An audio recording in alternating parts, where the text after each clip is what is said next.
Hi YouTube, I'm recording live on stream right now. We just got some patch notes for patch 2.3.1 coming on July 15th. This is Tuesday, so 2-week patch with a bunch of little updates. So I have a list here. There's this also linked down in the description if you want to see all of the patch notes. There's a lot of bug fixes in there that I'm not going through. A bunch of smaller stuff here, but I have the highlights ready for you guys. So just real quick to update you about what's coming. So first of all, they're doing a pretty big change here with pit keys. So you have infinite keys actually. So this is here where after tier 70, you now get Artificer's stones back from running the pit. So you pay 3, you get 2 to 3 back up to tier 84, and then you get 4 to 6 back, and then you get 8 to 9 back after certain tiers. So this effectively means you can infinitely sustain as long as you can farm at least tier 70 or okay, at the very least after 85 you can sustain it infinitely, or you can almost infinitely sustain it before that. I guess that's kind of nice because it makes Paragon grinding to 300 relatively smooth. You key up your character, you farm all the other stuff in the game, and then pit is where you farm the gaunts basically, and you slowly grind up your glyphs and all that kind of stuff, so you can just like never leave that system. So that's kind of interesting and a pretty huge boon. I guess not so much this season because you actually get like a ridiculous amount from the theme or from the season journey, but I guess for future seasons this might be important. Then we have Myriad Stone. This is the attack speed Horadic Jewel that goes to cap 2 the way it sounds like. So that could be pretty interesting, and we'll probably make some builds change that or use that now. So you keep that in mind if you were like min-maxing your attack speeds. So you might have to do some updates here. The Nightmare Dungeon experience globes, speaking of paragons, are also changing. So first of all, they're going to be split between party members because previously only the person picking them up got it. And it now doesn't just like end halfway through the dungeon the way it sounds. And they made it like not work with like infinite spawning monsters and stuff like that. And not in strong rooms. And apparently they also give more XP. Now, how much? I don't know. The way this works right now is that it's pretty decent to do Nightmare Dungeon sigils with experience globes when you're leveling 1 to 60. It's actually like one of the best farming strategies or the leveling strategies. But if you're trying to get paragons, it's completely worthless in the later difficulties right now. So this needs to be a very substantial buff to really get anywhere. But at the very least, maybe it's gonna close the gap a little bit, and maybe Nightmare Dungeons is like an okay alternative, or something where at least you can kind of progress your paragons while doing other stuff outside of the pit, but we'll see. Then there's also an update to Legion events. So there's going to be a lot of materials, salvage mats, so it probably includes like all the legendary mats and stuff, and forgotten souls in torment difficulties.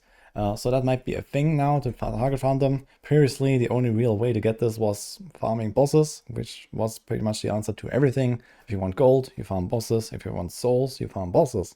If you want crystals, you want to farm bosses, and so on. So maybe we farm other stuff now, we'll see. But it definitely sounds exciting, and Legion events might have a reason to exist again.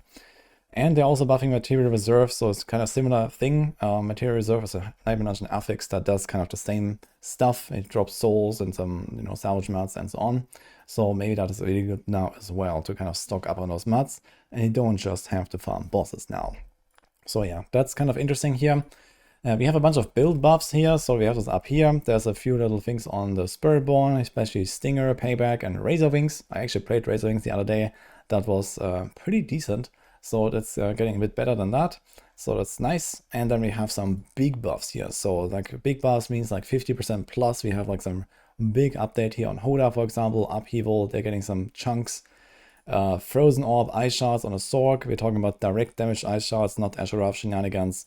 Realistically, I don't expect that to be enough to really beat like Ice Shards with Asheraf, for example. And I don't think that Frozen Orb is really getting somewhere. But it is something. And we'll see where they land. Golem Necro is getting some significant buffs, so if someone is trying to try that, it already got some update before the season launch.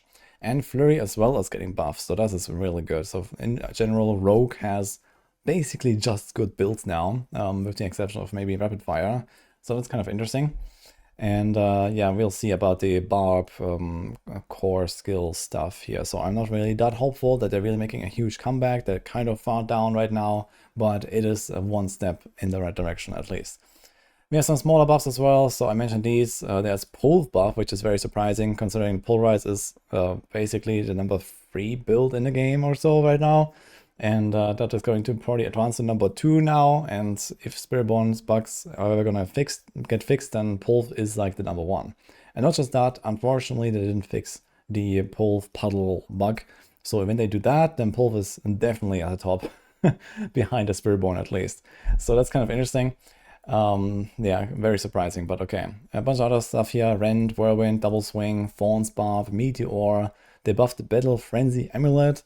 So I'm not really sure if that is going anywhere, but there is a higher chance to get Frenzy stacks now, and a 60% damage bonus instead of 30% damage bonus.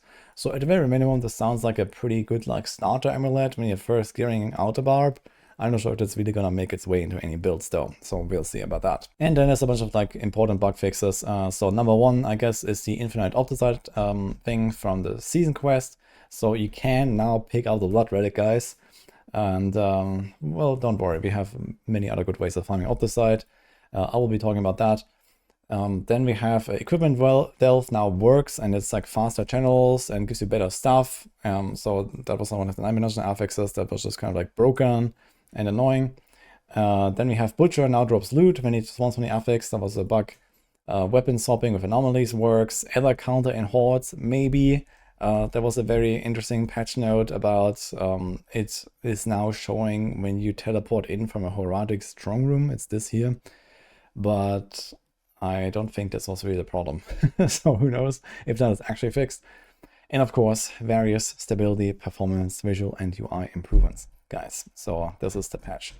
Yeah, there's a little bit more in there, so you can go read up. But otherwise, this is kind of the rundown. So let me know what you think. Otherwise, I think this looks like a pretty good update. Maybe gonna get more. I suppose the following week we might have another patch that probably fixes maybe some stuff like the pulverized puddle bug and so on. And who knows, maybe there's some other bugs and buffs in there. But yeah, for now, this is what I got here. I would expect another update the following week, because usually Blizzard is doing like the first like 1, 2, maybe 3 weeks patches these days, and then they're kind of like letting it roll until the next season. So this is what we're gonna get for now. Otherwise, hope you enjoyed this. Just a quick update on what's coming. I'm gonna keep you guys posted, especially on patch day. We might find some unintended or undocumented changes or something like that. So stay tuned for that. Otherwise, see you guys next time.